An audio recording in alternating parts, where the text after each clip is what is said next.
welcome, a Houston welcome, Miss Kate Beckinsale.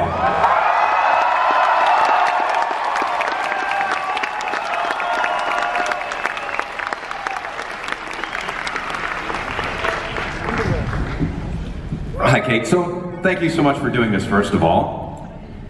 That'll be your mic right there. There we go. Hello. What's your first impression of Houston, Texas? It's very hot and sticky here.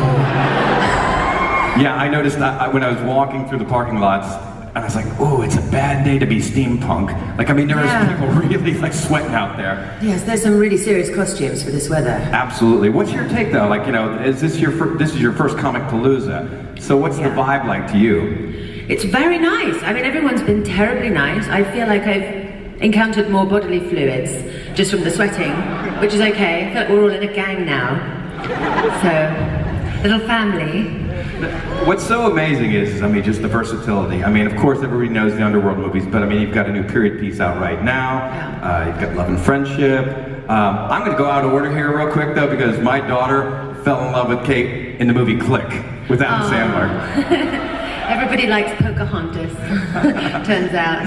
I mean, if you had to say, like, right off the bat, some movie roles that just immediately, wow, I'm always going to remember that the rest of my life. I mean, think, I did this really small movie that I'm not sure anyone saw called Cold Comfort Farm, which was like a big deal for me. Thank you, oh, somebody's seen it. And then also playing Ava Gardner was kind of, you know, a big moment. I'm always fond of my rubber trousers. I have to say I never thought I'd be in them for Underworld, but I'm always fond of those. Now what about the upcoming Underworld movie? Can you share anything about that? I don't think I'm allowed to share very much. It's definitely coming. It's coming in October, and you know, there's a lot of mayhem going on in it, and a lot of terrible stuff happens to Selena. Can you explain the title Blood Wars? Can I? Well, my blood's quite important because it's, you know, got special properties, and so everyone's after it. But we've got new bad guys. We've got some brilliant new people in the movie who are all trying to, generally most of them trying to kill me at some point. So, yeah, there's quite a lot of blood work going on. Yeah.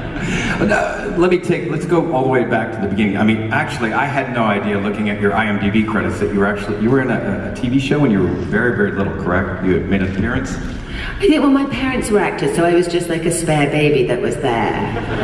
I didn't really have to do anything. I was just sort of sitting But with your parents being in the acting field, at what point did you say, you know, I think I want to try this out myself?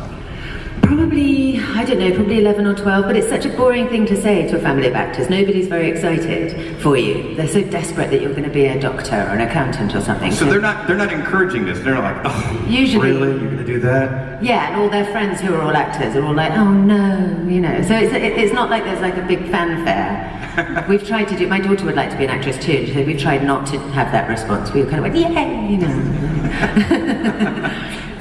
So let's go through some of your movies here. Let's go all the way back to Pearl Harbor. You know, any experiences that you'd like to share? You know, what was filming that movie like?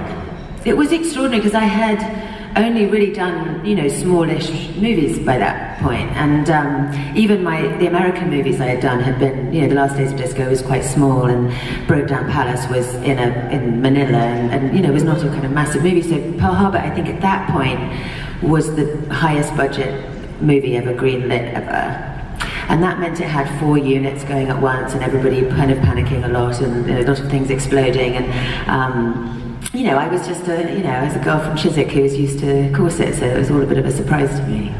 Now, is there more pressure, like, say, when you're doing a major, massive, huge production versus maybe more of an indie type feel movie? Is there more pressure for you doing the blockbuster, or is it are you more relaxed when you're doing something that is just like, wow, this is a little off the radar, I'm enjoying this?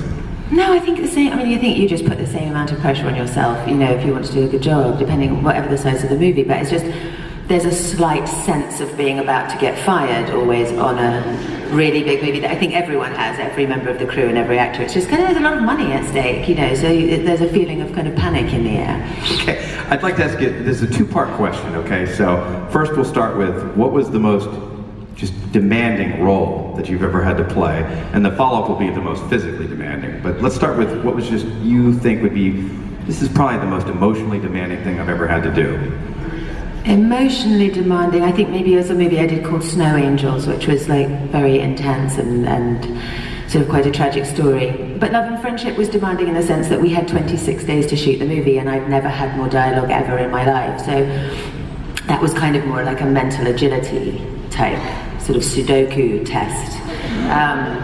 And then physically demanding, quite a lot of them. I think Van Helsing was probably the most. Oh, yeah, you guys remember Van Helsing, don't you? Yeah. I remember being told, you know, you're going to have a lot of days off, it's Hugh's movie, or, you know, it's going to be very relaxing, you can take your toddler around Prague a lot. And I just, for 6 months, kept finding myself hanging upside down in a tree, going, why am I still in the tree? And where is Hugh? Why does this keep happening to me? That felt quite long, that one. Has there ever been a movie that's been offered to you that maybe you passed on, you're like, oh, I really should have done that? No, but there have been movies that I thought, oh, I really shouldn't have done that. I'm not going to say what they are. Let us know? I'm sure you all know. I'm sure you can privately think what they are. Please don't shout it out, you might hurt someone's feelings. And so what's next after this? I am writing at the moment with another writer. I'm writing a movie, and that's sort of what I'm concentrating on right now. So I'm not sure in terms of in front of the camera yet. I haven't made a decision. Okay. Are we able to do some questions here? Do we have some people that we want to line up here for a little question and answer?